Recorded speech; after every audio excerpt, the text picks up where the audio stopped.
There we are. Hey, How are you this evening? I'm doing well. How are you? Ah, it's a good day. It's a good day. That's exactly how I'm feeling. Like, I'm glad to be alive. Thank you for joining me. Well, I'm excited about just having a conversation with you.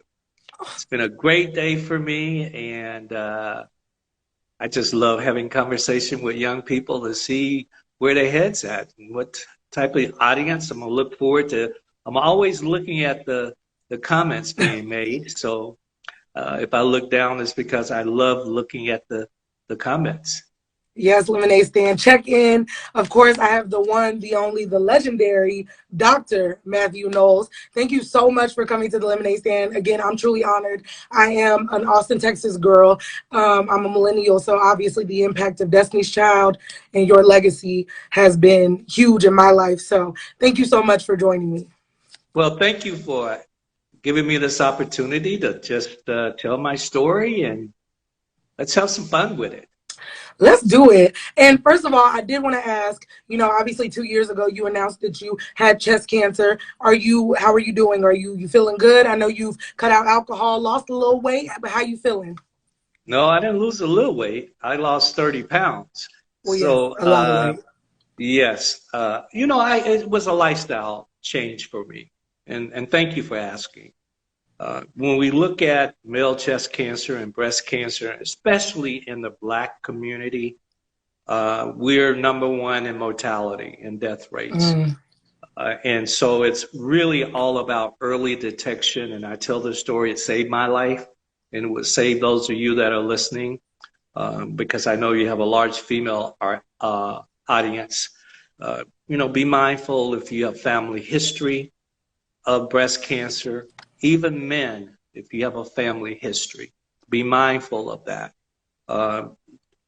Get a mammogram, or as we look at genetics now, get a DNA test. There's genetic tests, not DNA tests, but genetic testing for cancer and for cardiovascular disease. It's a simple test today. We can really, and again, it's all about early detection. So I'm doing great. Just had all of my mammogram, ultrasound, MRIs in January. I set that aside. Just think about it, Leah. I set aside 6 hours, maybe it was 8 hours, to make sure that I have a good life. Boy, that's a big sacrifice, isn't it? To go get a mammogram might take 5 hours of your life, of your day, to save your life. That's a big, we're asking of people to do a whole lot to save their lives. A lot. It seems to be quite a bit. Yeah, Much. yeah. Well, I'm glad that you were doing well because when, you came out and you were on GMA, my heart dropped.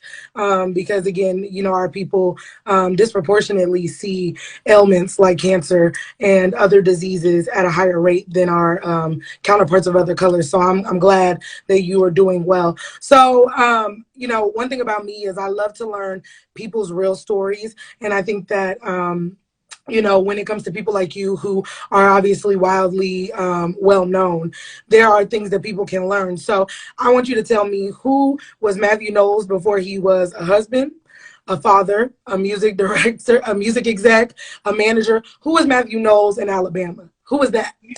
Yeah, and I was a country boy.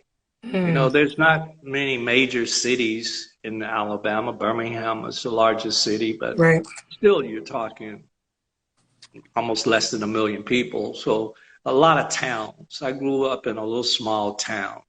I always tell the story. Beyonce and Solange, mother and dad, grew up on dirt roads. My former wife, Tina, grew up on a dirt road also. That's hard to believe that two Right. superstars' parents grew up on dirt roads. I went a step further. We had an outhouse because it was fairly rural. But I had loving parents. They were uneducated, but they were good people. I always describe my dad with one word: gentle. He was a volunteer fireman. He had 3 jobs. but he was also an entrepreneur. My mom was a colored maid. Colored maid made $3 a day. It's hard to believe somebody work all day and make $3 a day.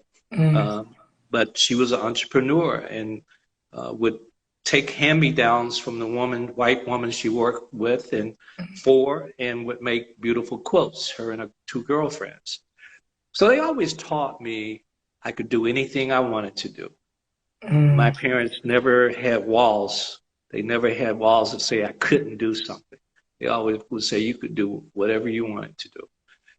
If you worked hard enough, and they never used the word passion, but they were saying it in a different way, right? That to find your passion. Most people, Leah, don't know their passion. They don't know that one thing that makes them happy, the one thing that energizes them, the one thing that magnifies their excitement. Most people don't know what that is, and so they go throughout life working a job, being frustrated because they haven't identified that passion. Because once you do, and you work towards that passion, once you achieve it, it's a wonderful, wonderful, wonderful thing. And I believe everyone can find their passion if they really take the time to ask the question, what is it that I love? Just excites me. And most people want it to be something major, big. Right. That's not it. It could be, I love doing hair. Right. It could be, I love doing hair. But the fact that you wake up every day knowing that you can do that one thing you love, it's an amazing thing. And eventually, and this is what I want all of your followers to know, eventually you will make money. Eventually, it might not be microwave because your generation like microwave success. Yes, we do. And, I always say, you have a wonderful young people you have technology. I did not have technology. When I was in corporate America, we didn't even have mobile phones. You used to have to go to a pay phone. Finally, we had technology caught up. But I mean, can you imagine? No, I cannot. I literally can't. Having a phone? I mean, you guys would go crazy if you could find a phone. I mean, I literally had to, when it was raining, find a pay phone that you could drive up to so that you wouldn't get soaking wet, because you had a telephone appointment. I mean, you had to drive around the town to find these phones, Sometimes I had to pay people $20, as much as $50 to get them to get off the phone so I could use the phone. That's insane. I use the payphone, so let me not act like I'm just super millennial. I've used the payphone, but I was very young, and cell phones came in very quickly after that. Well, see, when I grew up, we had a two-party line.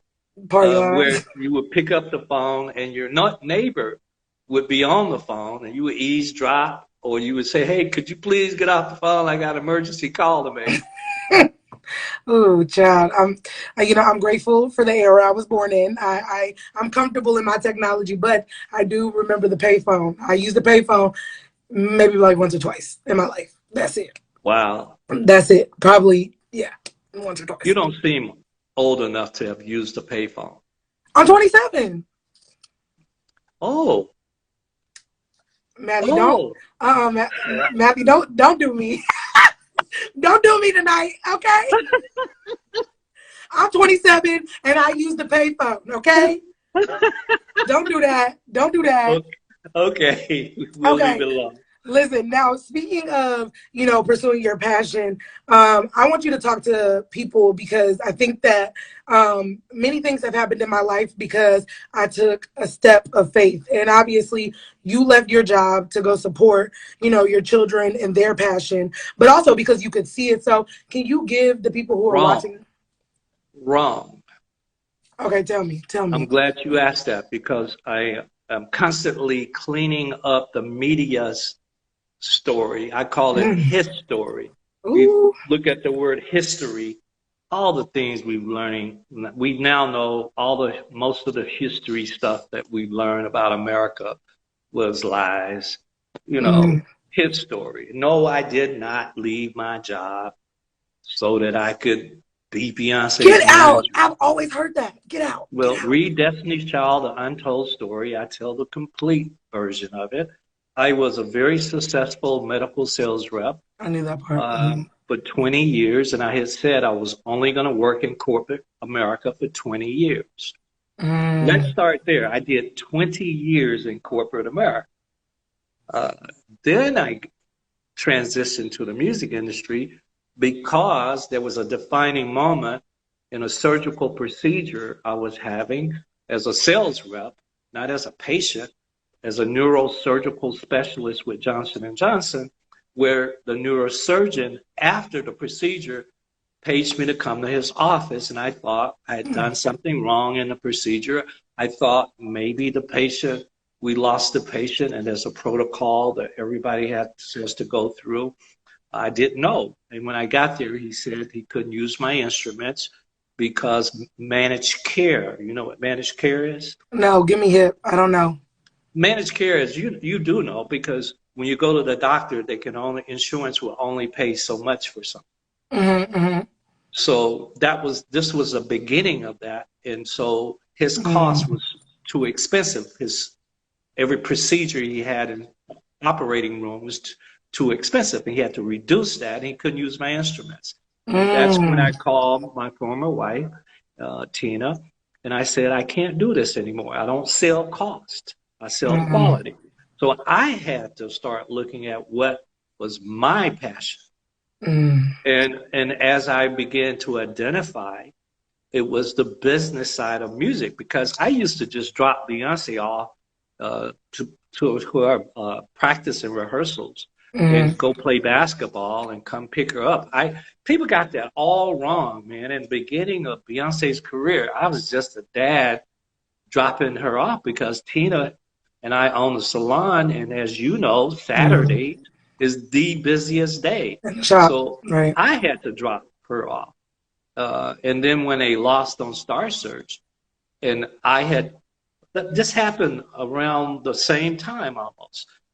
I had decided I wanted a new career. People had asked me in Houston, hey, would you think about managing? And I said, I don't want to do that. And then I thought, well, I think I would like this as my next career. And then I went back to school. This is important. I went back to school and took artist management, music production, music publishing, public speaking. I went to every seminar. I didn't just say one day, I'm going to do this. And most people, when they think of their passion, they just think, one day I'm going to do this. You have to put the work, get the knowledge more than anything. Because most people they miss the steps. They think, I can just go from 1 to 7. No, you got to do 2, 3, 4, 5, and 6 if you're going to be successful. Absolutely. And one of the things that I think that parents who manage their children, they always get a bad rep, or there's always this misconception about it. What do you think about, what do you think is one of the hardest parts about managing your child that people never see? What is one of those things that you wish people knew about, parents that do decide to go down that road of managing their children? Well, I think it should be no difference for a parent to manage their child than a non-parent. That's where we get this all confused. If you're a poor manager, you're a poor manager, regardless if you're a parent or not a parent. Parenting has nothing to do with it from that regard. Right. So you have to get the tools, the experience, build the relationships, regardless. And quite frankly, if we look at some of the most successful artists, like Taylor Swift, like Michael Jackson, like Usher, like Brandy, and I can go on and on. That's only a few. Their parents were their managers.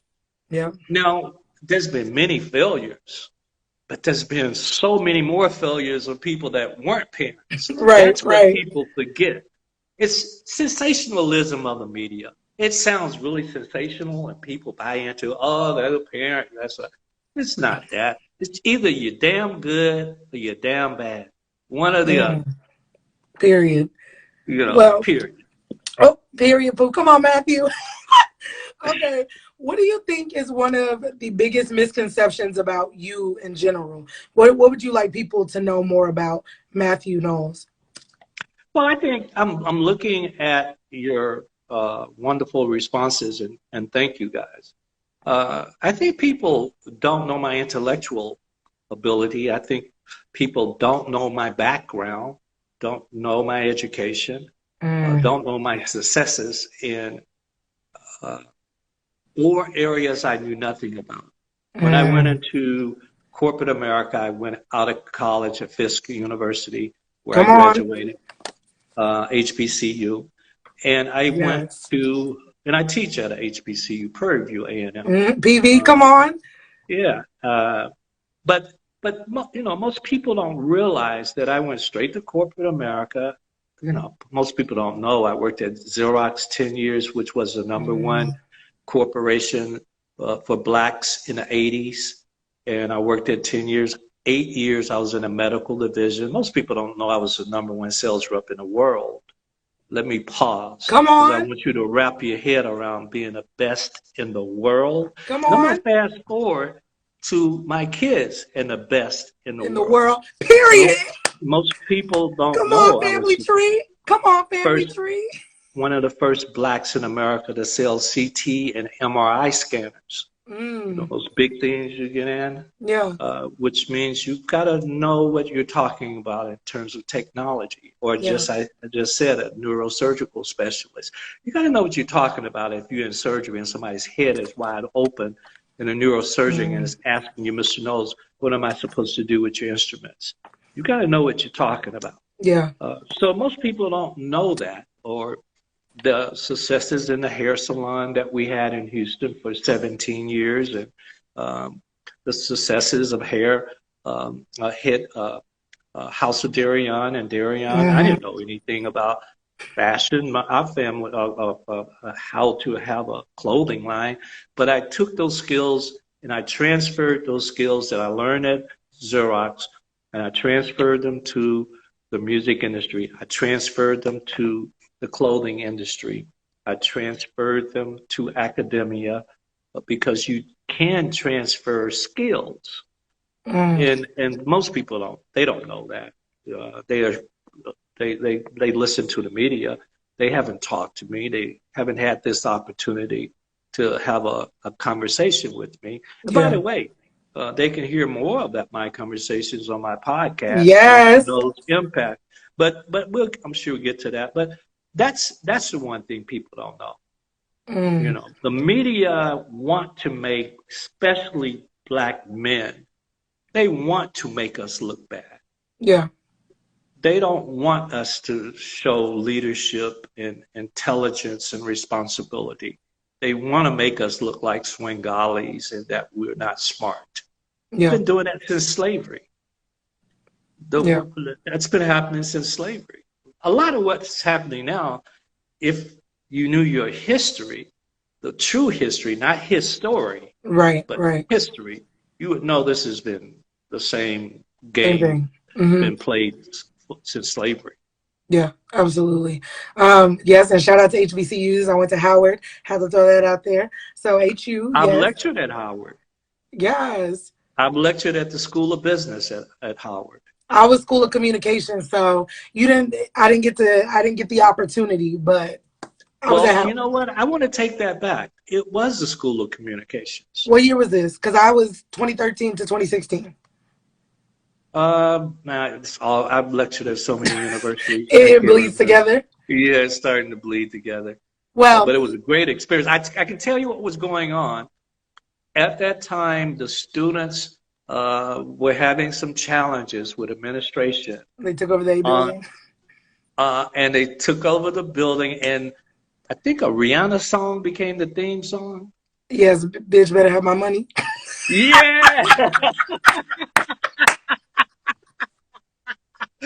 So you know I was there, right? Yes, Yes. I left right after that year. I left right. That was like, I think it was like 2016, but it was literally the fall of 2016. I had just left.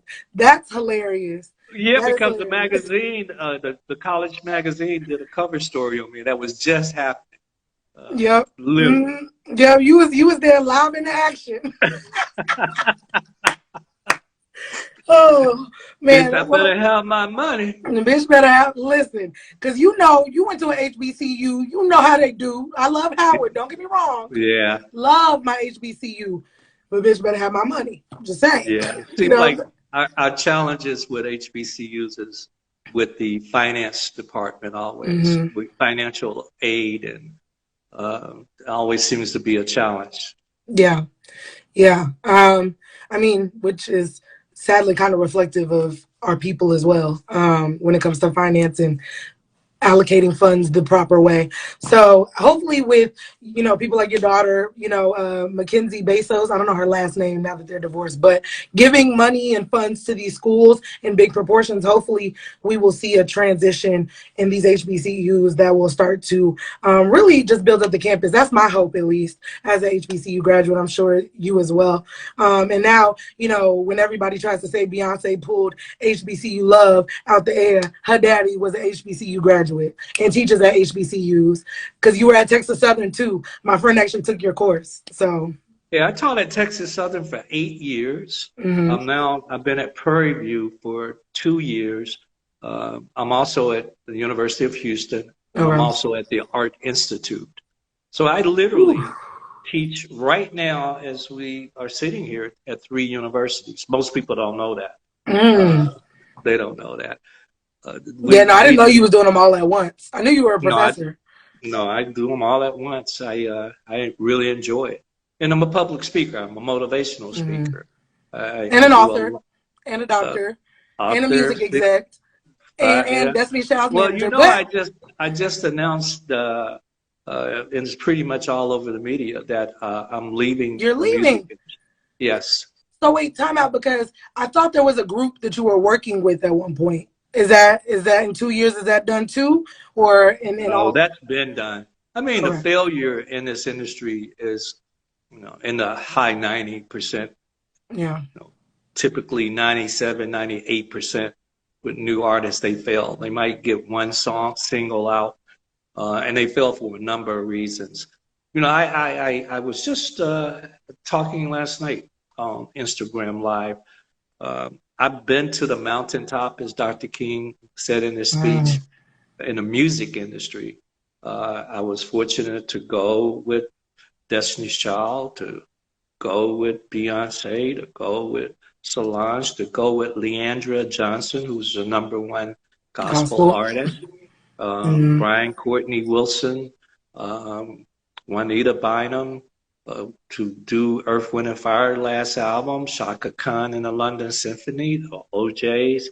Like, I've been to the mountaintop, and I want to stop while I'm on the Mm. top of the mountain. I don't want to fall, so I'd rather stop. And I hope one day, and we can't forget. We talk a lot about Beyonce, but we Yeah. can't forget Solange is a Come Grammy-winning on. artist. Period. Solange and Beyonce are the only two sisters in the history of music to have #1 albums at the same time. And we might not want to forget, and I love the title of your show, Lemonade, right? We might not want to forget that you might want to have a seat at the table and drink a little lemonade. Now, did you get Matthew. that? Did you get that? Did y'all get that? How many of y'all got that? But I like that. I want to yeah, sit at whatever table you at, honey, because whatever table you at is gold, okay? but I Solange's album was called "Seat at the Table," table. and Mm. then Beyonce's Beyonce's album was called "Lemonade." Lemonade. And So their Grammy Award winning albums. yeah, well, people just forget, and I love the fact that Solange is not an afterthought. And when you talk about Mm. monies given to the community, Solange gives a tremendous amount of money to the community. Yeah. And so I just have to say that because to be a Grammy winner with a #1 album puts you in the 1% of the whole record industry. Mm-hmm. So both of my daughters are in the 1%. It just happens that one is in the 0.000001, Right. but they're both in the 1%. Yeah, no, that's incredible. That's why, the bloodline is legendary. I was gonna ask too. Speaking of your daughters, Tina Knowles said 2 years ago that she put the girls in therapy when they were really young, so that they could have an amicable relationship. What were your thoughts at the time? Because I think she said Solange was 5 and Beyonce was 10 when they started therapy together. So, what were your thoughts as a dad, like when Tina was like, "I'm gonna put them in therapy"? I thought it was a great idea for Mm, the same reason. 8 months ago, I called up my therapist. I'm fortunate to mm, have a black man that's my therapist because I was very challenged with this coronavirus.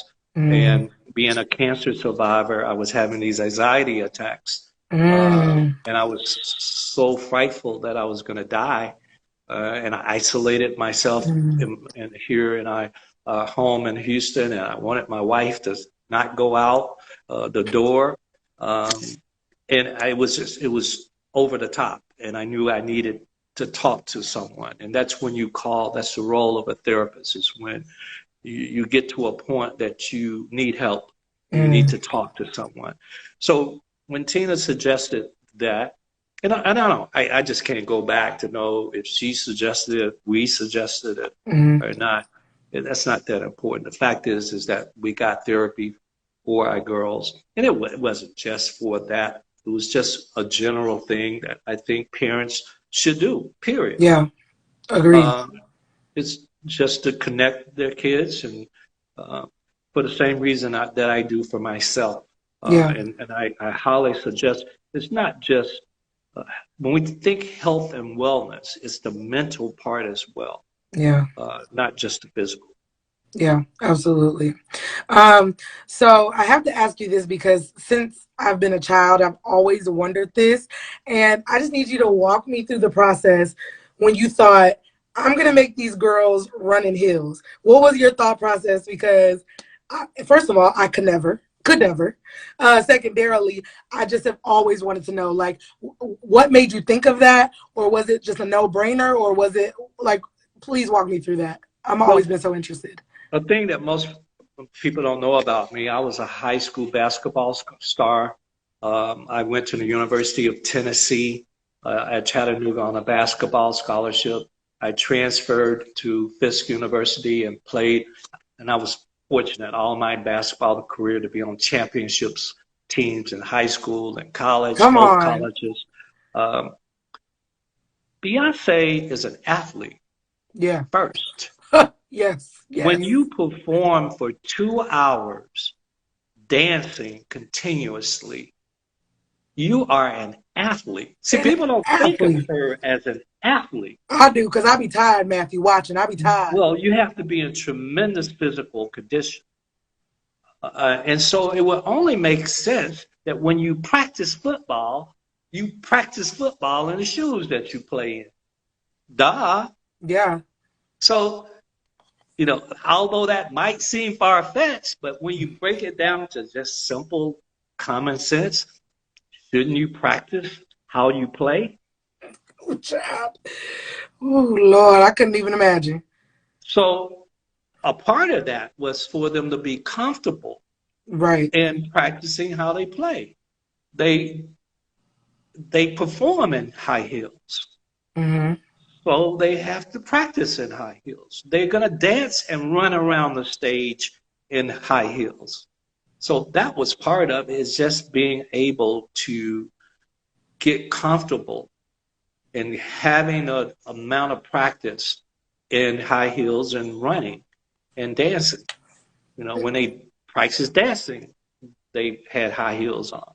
So that was the thought process. Also, breathing is very important as a Mm-hmm. performer, because if you are not breathing properly, I'm giving this free artist development stuff. That's some of my back pocket secrets to your folks tonight. But when you're performing, and if you're a vocalist, you have to be able to breathe. Mm-hmm. And it's harder to breathe in flat foot. It's easier to breathe in flat foot shoes. It's harder to breathe in high heels. Yes, it's hard to do everything. So it's the simplest form is you practice how you play.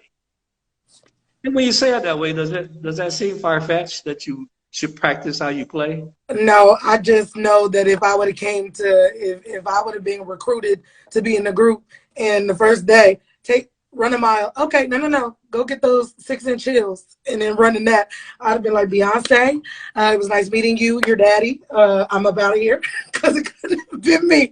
But hence why, again, your children are in that top percentile, because those early seeds definitely did bear incredible fruit. So again, just showing the mind behind the legend. Well, it makes it very, very easy. None of this is easy, but it makes it easier when you have artists that are tremendously talented. That makes it certainly easier task. And also when you have artists that trust the manager, because the manager is a major role in the career of an artist. And, these, not only them, but I've had, many successes in my career. Destiny Child is the number one female group ever. Yeah. Did you know Trinity 5-7, who I made 6 records with, is the number one contemporary gospel female artist in the history of gospel music? I believe Did you know that? I didn't, but I believe it. So, these artists trust me. Yeah. They trust me, and I'm very appreciative and a lot of gratitude that my artists trust me to architect their careers. And then, those that didn't, unfortunately, when they left, their careers dropped off. Well, listen, the proof is in the pudding. We've definitely seen your work, and we know what Mathew Knowles is made of. I want to speak about legacy. What do you want people to remember you as? Obviously, you have done an insurmountable amount of things in your career, but what do you want your legacy to be when you are no longer here? Well, I think, that's beginning to mold and shape itself. I think people more and more realize and understand who I am. No nonsense. I'm not about that. Yeah. Not about, that's my approach, is no nonsense and sometimes tough love. But being strategic, having a strategy, that's the benefit of those who I serve and who I work with. My give back, I get to occasionally ride in a part of downtown Houston of 2 buildings that have my last name on it. Yeah. Knowles Timonos House, which is a 4-story apartment unit for those that are making a transition out of homelessness back into the community. The Knowles Rowland Center for Youth. I was once in class, and one of my students at Texas Southern, I was really in his butt for being late.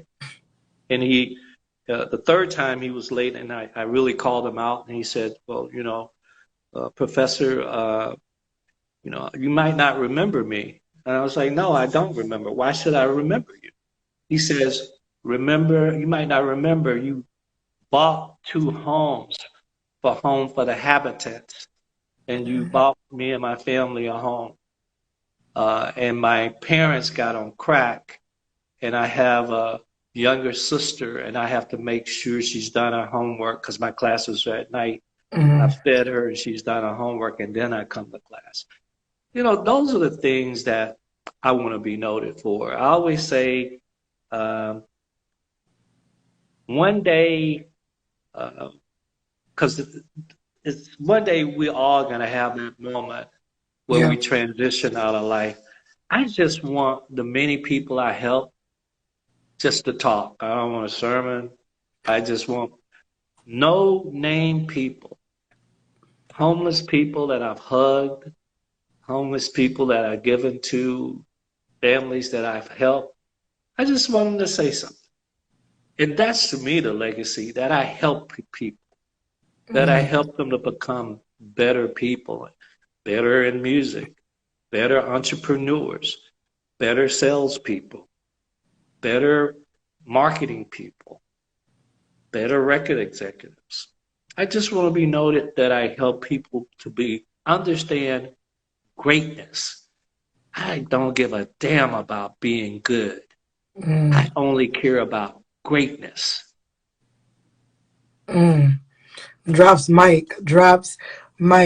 Well, speaking of greatness, obviously you are the manager technically of Destiny's Child, and everybody and their mama since the Super Bowl wants a reunion tour. If they were to go on reunion, would you technically be over them again, or? Well, first of all, let's be honest.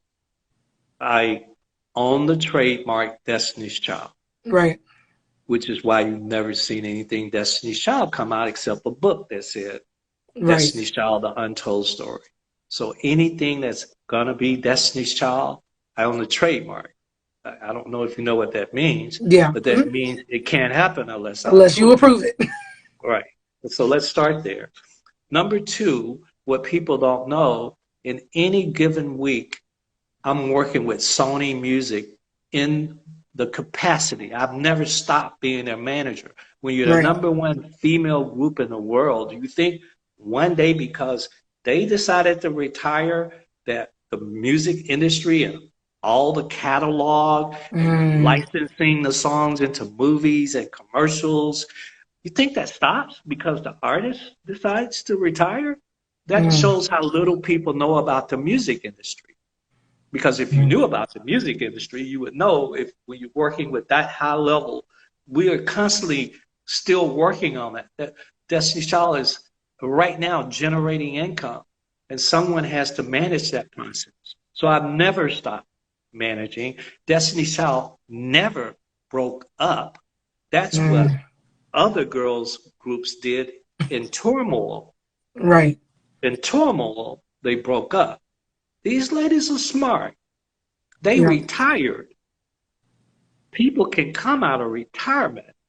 That's different than a split. I just wanted people to be smart. Don't fall for the Jedi mind trick.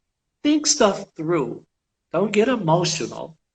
You can't find one iota of the girl saying we quit. You won't find that anywhere.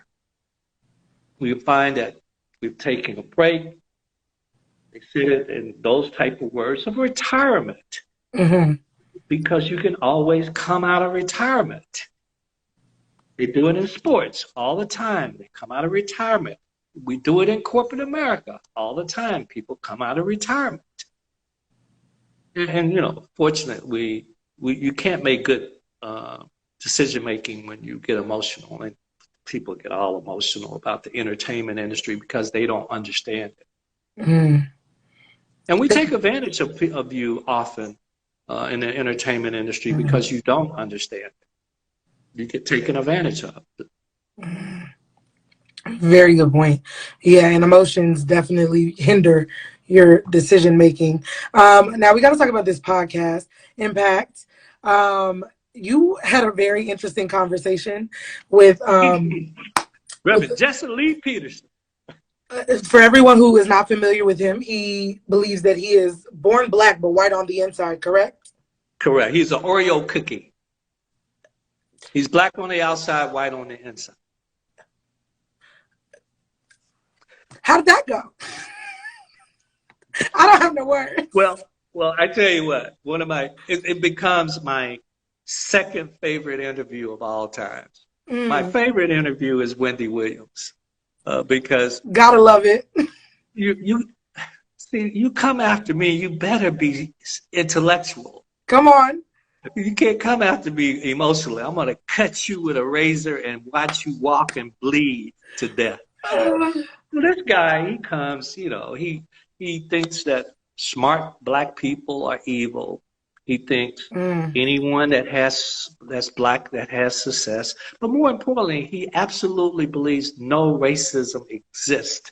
Yeah, I saw that clip and I was a little confused. I missed it. I missed the memo. I missed it. Yeah, he grew up in Alabama, country boy, dirt road, outhouse like I did, Republican, right wing. But Reverend. then I did research on Reverend Jesse Lee Peterson. If you go to Spotify, you see he has an album, and the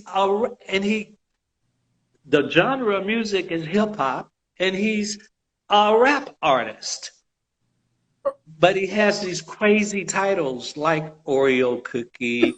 He's really against the LGBTQ community. He has a song called Lesbian. I mean, this guy is like, you gotta listen to this interview. You won't believe it. And that's what, I want Mathew Knowles' impact. I had Reverend Al Sharpton was my first guest. Questlove is one of my guests coming up. Very intellectual, smart musician. Really nice man.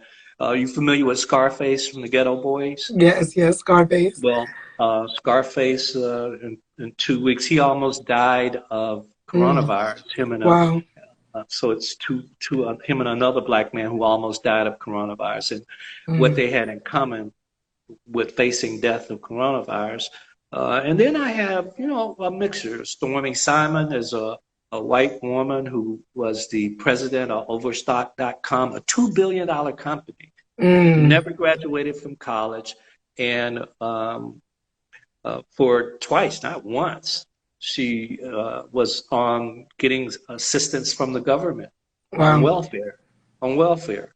And no black person, no black female especially that I know, could become the president of a $2 billion company without a degree who had been on welfare. Yeah. I don't know that of anyone black female has had that opportunity. So I have a unique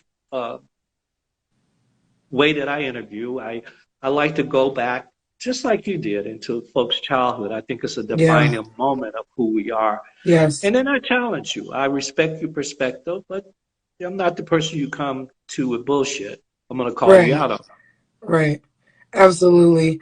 Yeah, like I said, all I needed was the 30-second clip you posted of Reverend, and I said, "Oh, Matthew's out here doing some work with these guests." Yeah, I'm loving it. I'm telling you, I'm having fun. I get to live my passion, and when you live your passion, I always say this: you never work, man. You don't work. I get to have a remarkable day. My assistant has been with me 18 years. My team, we've been together for a long time.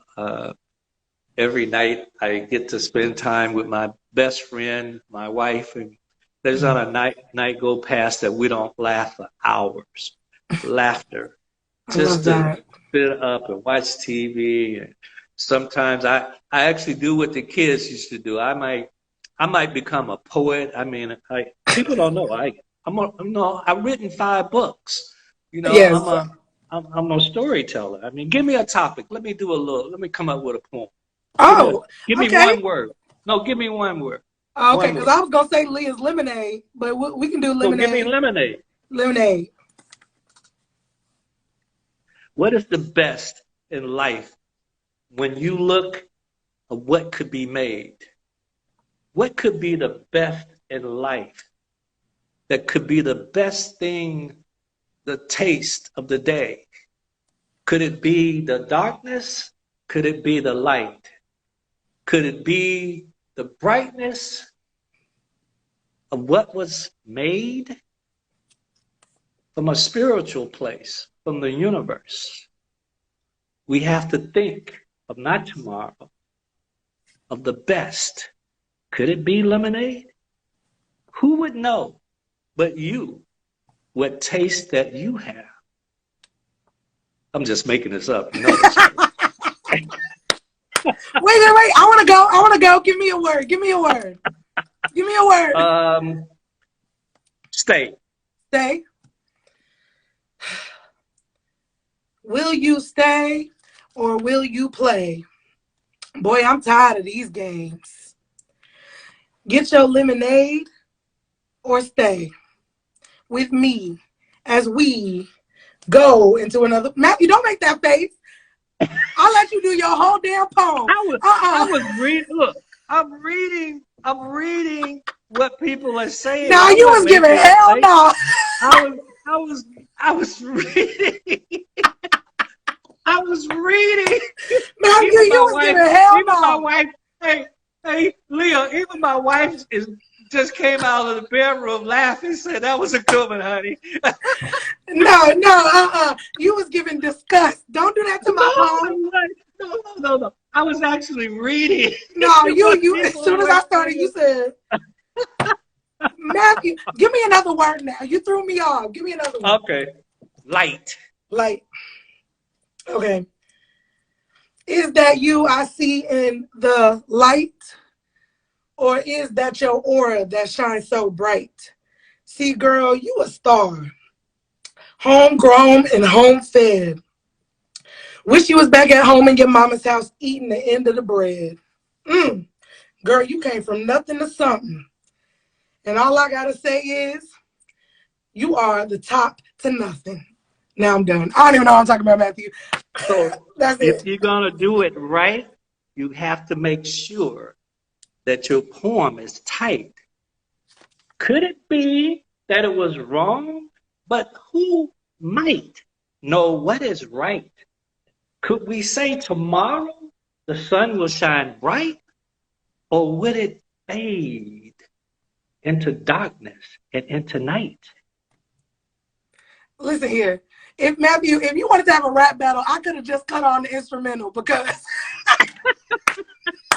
we're having a rap battle right now on the Lemonade Stand Live.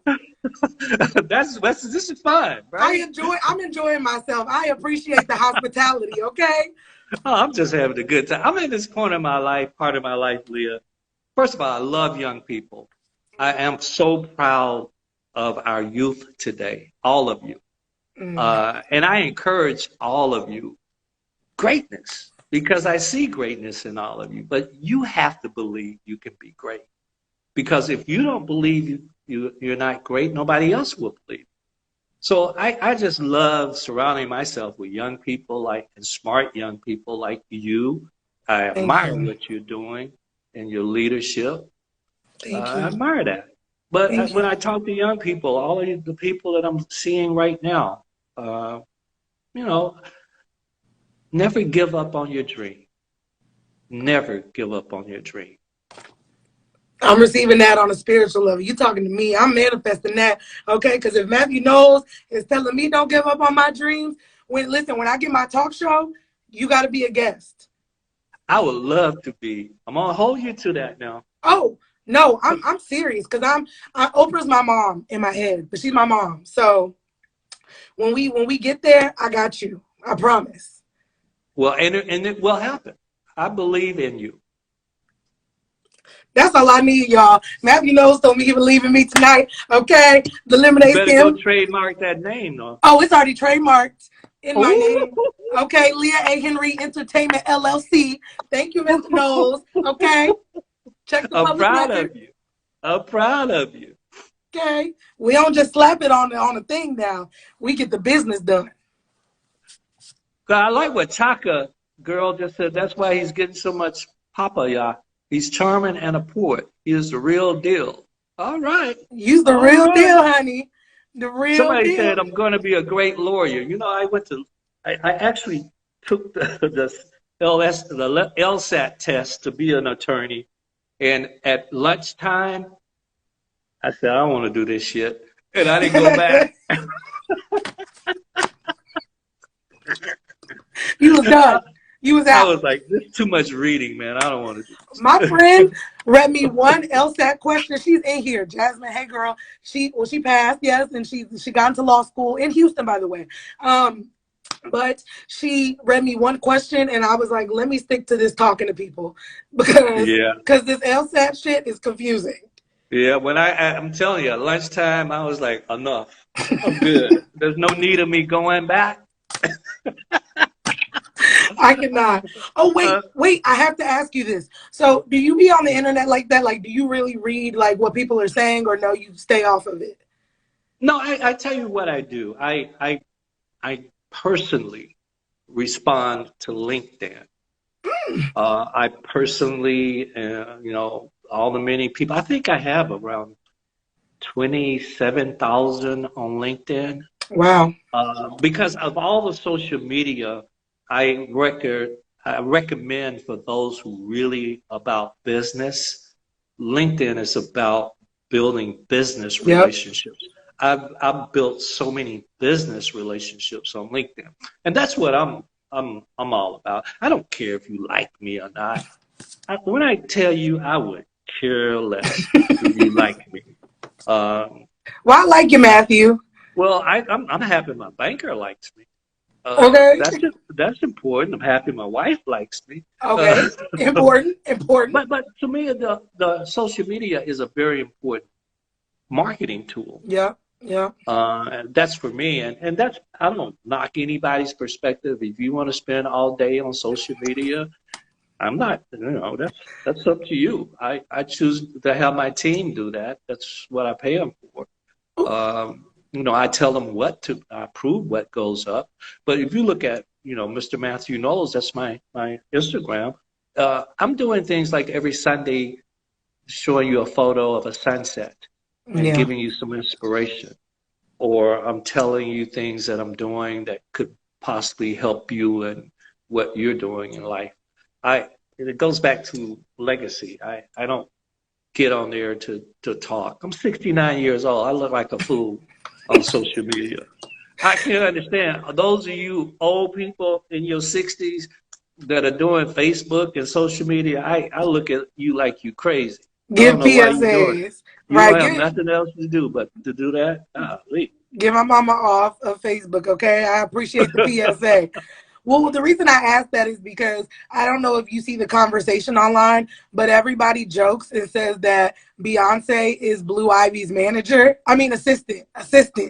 So I just wanted to know, in real life, does Blue Ivy gather the girls like the internet believes that she does?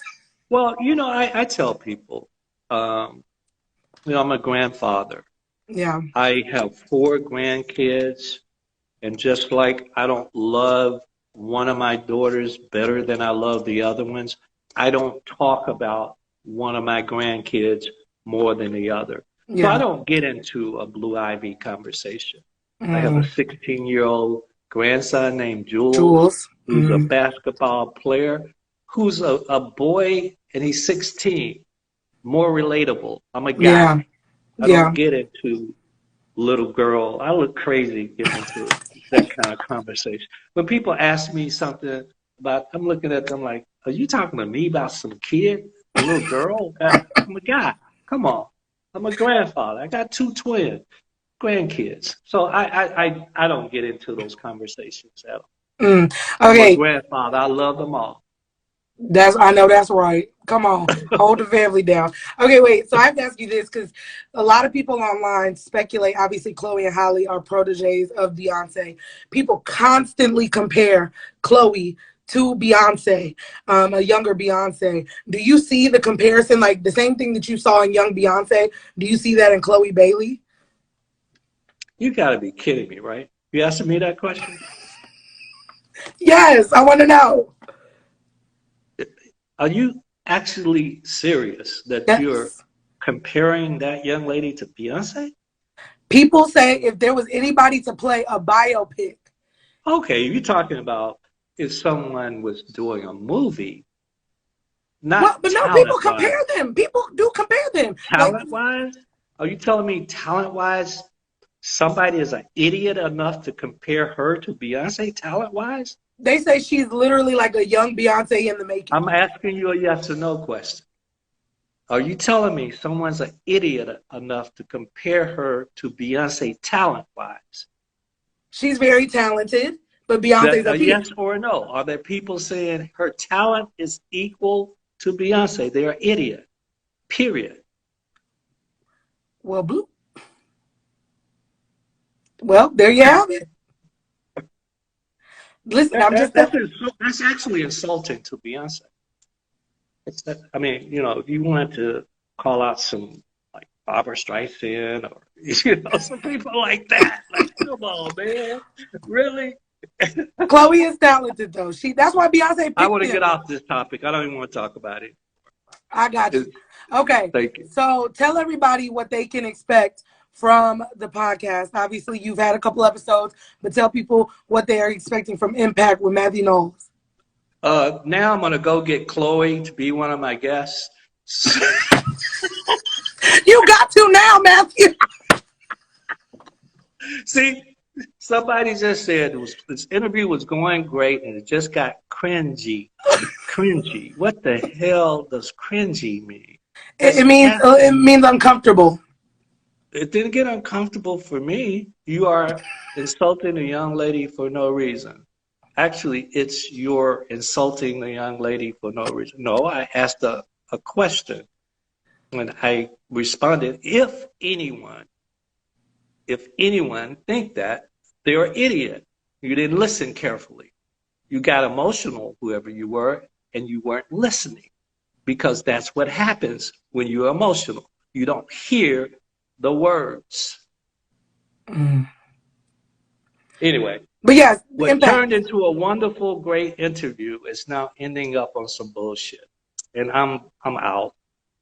I enjoyed this. I did Didn't too. want this to end in a negative note. I wanted to really come on here to talk about Mathew Knowles' impact. Instead, I'm talking about some shit I shouldn't even been asked about. Thank you very much, Leah. Thank you, Mathew. Have a good night. Mr. Knowles, not Mathew. Thank you, Mr. Knowles. Well, okay, y'all. Y'all have a good night. Grab a cup, throw it back, and sip on all of that.